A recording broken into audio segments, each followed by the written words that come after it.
that says, let's negotiate, let's do something, let's compromise so that this doesn't go any further. Neither of these documents mentions the important word independence. And King George is not interested in the olive branch petition whatsoever. In fact, he refuses to even read it. He says, you're in rebellion. He's the one who declared the war, not the Americans. The Americans are still saying, let's see if we can avoid war. To many people on both sides of the Atlantic, the monarch's arguments sounded plausible. Kings and queens have always ruled. To question their authority was seen as radical, even immoral. That's why only about half the colonists supported the rebellion. It's important to remember that not only for every member of the Continental Congress, but for every soldier and militiaman who picks up arms, in the eyes of the British, they're committing treason. This is punishable by death. They could be hanged.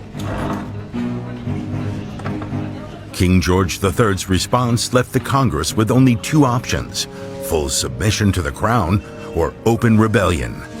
But delegates still shied away from option 2.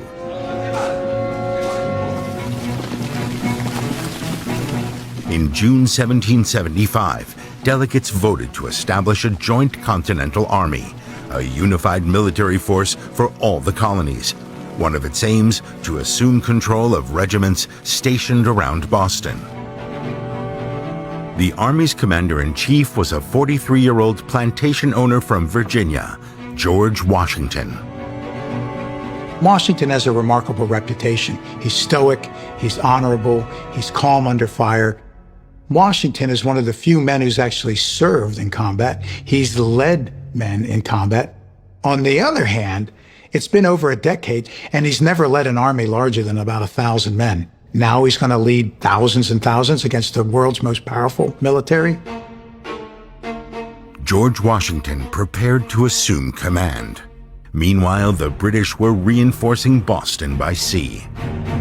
General Gage planned to occupy the strategically important high ground surrounding the town. Otherwise, his troops would be exposed to colonists' fire. But the colonists got wind of this, and overnight, around 1,000 men headed to Charleston to defend Breed's Hill and Bunker Hill. For William French, Bunker Hill was a family affair. French's family is well represented at the coming battle. His 18-year-old brother Jonas and cousins are there with him. The British launched their attack with a naval bombardment. For 2 hours, colonial positions were pounded with heavy artillery. For French, a first taste of full-scale battle action. As the shelling ended, Gage prepared his infantry for a frontal assault. Around 3,000 British soldiers faced 1,000 to 2,000 farmers turned colonial militiamen, until then unproven in battle. A test of conviction for young William French. As the Americans are holding their positions on Breed's Hill, better known as Bunker Hill, the command goes out. Don't fire until you see the whites of their eyes.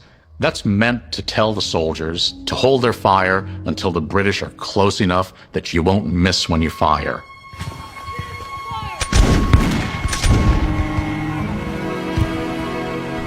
French's captain later described to his grandson the devastating effect of the first volley. Our first fire was shockingly fatal.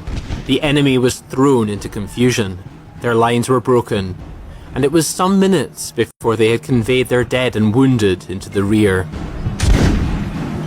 But the battle had only just begun. The colonists successfully repelled 2 British attacks, but they were exhausted and running out of ammunition. In their third assault, the British broke through the colonists' lines. French and his comrades were forced to retreat. Dunstable town history records that William French was a hero at Breed's Hill. He was one of the last soldiers to flee the scene of the fighting, and he even helped a wounded officer escape from the British Army. But it was not without cost. Cousin Samuel was shot through the ear in the fighting. But cousin Eleazar loses an arm. It's blown off by a cannonball at Breeds Hill. At the Battle of Bunker Hill, some 115 Americans were killed and over 300 wounded, missing, or taken prisoner. British losses were higher, more than 1,000 men. This is shocking the British. They are expecting to run the Americans off. Instead, the British are finding the Americans are willing to fight. The Americans find, hey, we can stand up against the British. British losses were so severe, they abandoned all further plans to break out of Boston. They settled in for a siege. But Bunker Hill had claimed one more victim. London had lost faith in Commander-in-Chief Thomas Gage and replaced him with William Howe.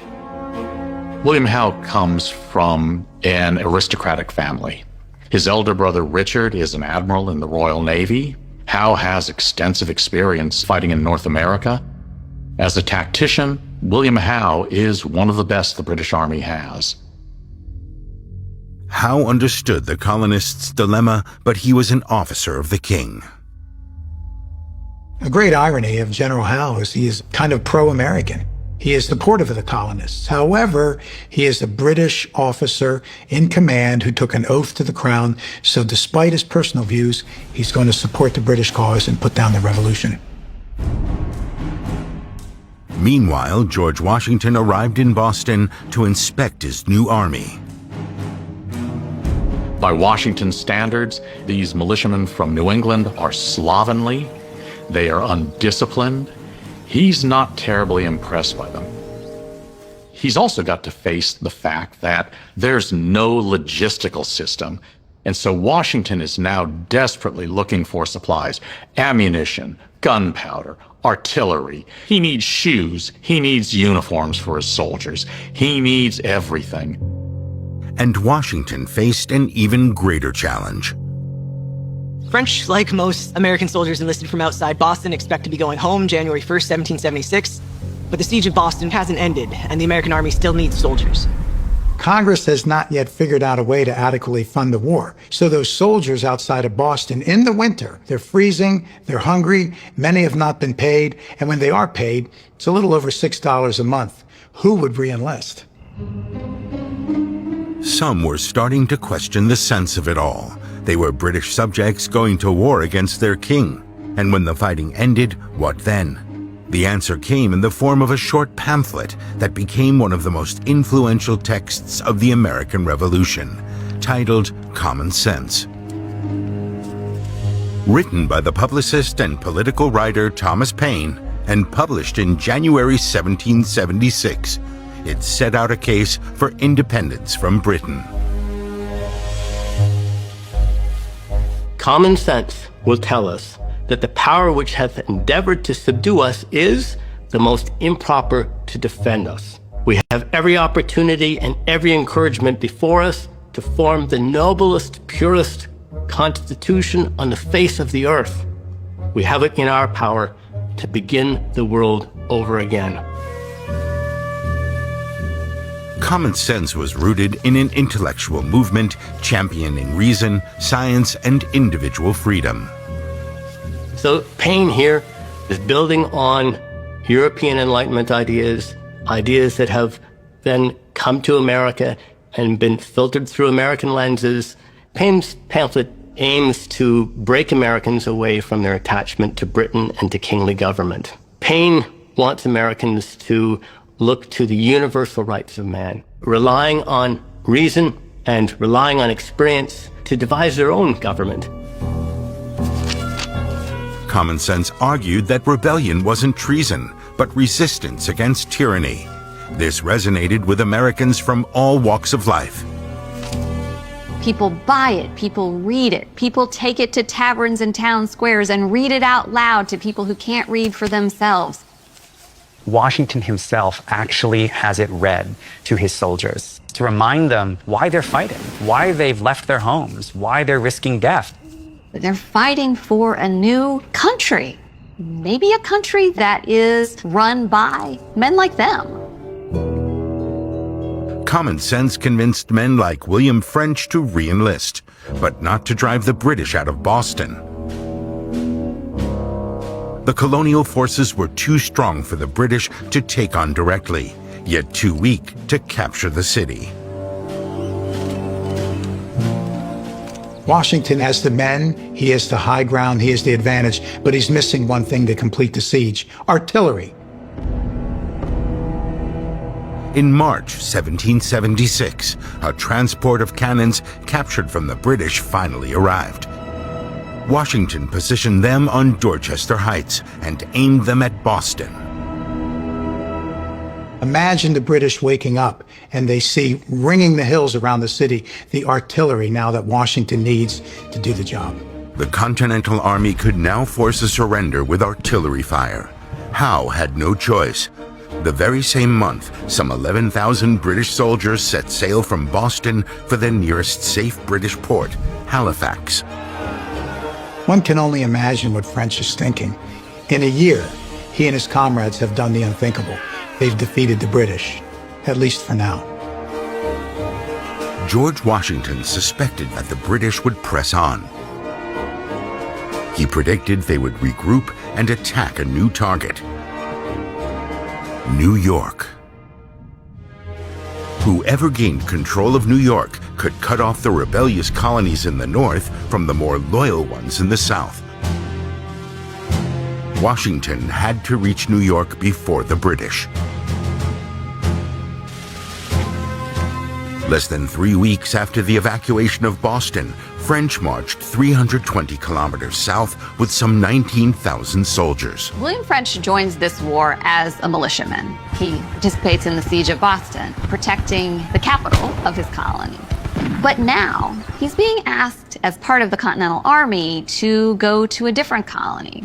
There's no idea yet of being fellow Americans. The noble ideals of common sense were one thing. Leaving home and family was quite another. It's very common for bad writers to say, and the women kept the home fires burning. But in fact, what women did was take over the jobs of their husbands. When the men of military age leave, women have to run the farms. And women in colonial America worked very hard on the farms. They were an essential part of farming. But on top of their own substantial work and the extra work they had to do, there was also new work required because of the war. When colonial troops marched through their town, women had to feed and accommodate them. And if the British suddenly turned up at their door, there was nowhere to hide. The British Army has traveled across the ocean and don't have a supply line that's reliable. They take any crops that have been stored or preserved. They take the crops from the fields. It's like locusts have come through. This was a war, and for some women, for some towns, the war came to them. In her application for a war widow's pension, Deborah Brownell described all the hardships she endured. I do well remember my husband's service during said war. We had small children to provide for and protect, and how we got along with the small means we then had, I am unable how to tell. It seems as though I could not do it again if I were placed back to that period of my life again. Our sufferings were many and great. The colonists on the home front faced illness, hunger, and displacement, the likes of which they'd never experienced before. Deborah's experience is so similar to countless women all across the colonies, just trying to get through every day, making sure she and her kids made it through to try surviving again the next day. When French arrived in New York in April 1776, the political situation was in stark contrast to that of his hometown. New York City had close trade links with Britain, and the large Anglican community felt a strong loyalty towards England and King George III.